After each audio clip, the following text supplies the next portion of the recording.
प्रधान काळ सज्जनांचाच कैवारी थोर राष्ट्रपुरुष 3 एप्रिल 1686 रोजी या जनतेला दुःखाच्या सागरात लोटून अनंतात विलीन झाला.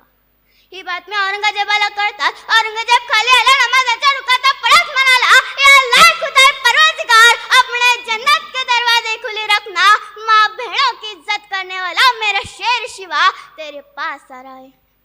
बघा, मेल्यानंतरही शत्रूला सुद्धा ज्याच्याबद्दल अभिमान वाटावा असा माझा राजा. आणि शेवटी या व्यासपीठाची रजा घेताना मी इतकेच म्हणते की हर हर महादेव आवाज सुटला, हर हर महादेव आवाज सुटला, मुघलांच्या कपाळी घाम फुटला, मराठ्यांच्या जळकत्या चमकत्या तलवारी, मुघल पळते माघारी.